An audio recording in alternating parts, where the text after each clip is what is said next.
ဘယာရှင်ဟောထားတဲ့ဒေသနာလောဘဒေါသမောဟအတားကင်းအောင်မှာမေတ္တာနဲ့ကရု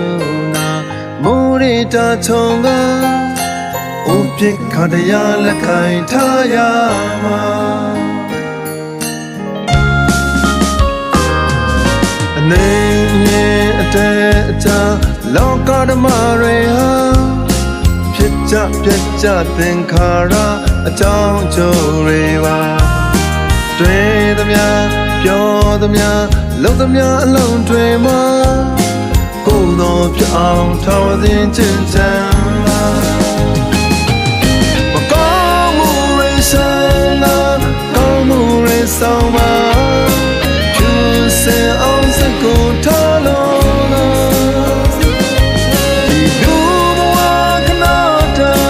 ချိန်တုံးလေးမှာလူဖြစ်ရကြောနဲ့ပေါ်လို့ရာဒီတရားက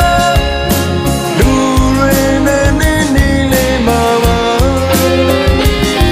ရှင်ဝေးရနာစင်ချင်းကနှလုံးသွင်းရင်နာဒီနဲ့အတိမကွာလေးမသစ္စာခန္ဓာအိမ်မှာတရားဖွင့်ရှာပါဘဂဝါရှင်စောကြတဲ့ဒေသနာ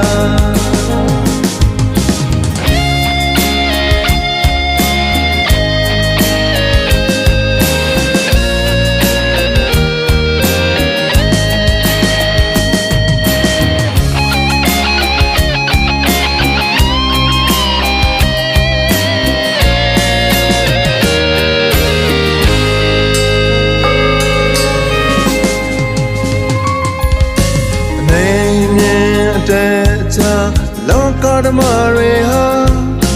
ဖြစ်ကြပြက်ကြသင်္ခါရအကြောင်းအကျိုးတွေပါတွေ့သမျှပြောသမျှလုပ်သမျှအလုံးတွေမှာ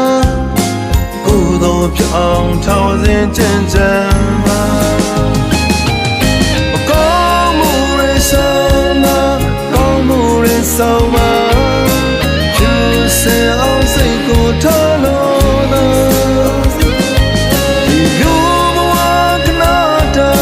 ချိန်တုံးလေးမှာလူဖြစ်ရကြောနဲ့ပေါ်လို့ရာဒီတရားက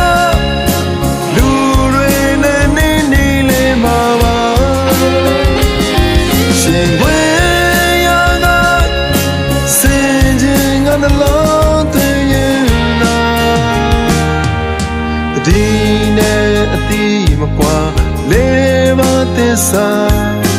ခန္ဓာအိမ်မှာတရားဖွင့်ရှာပါဘဂဝါရှင်စောကြတဲ့ဒေသနာဘဂဝါရှင်စောကြတဲ့ဒေသနာဘဂဝါရှင်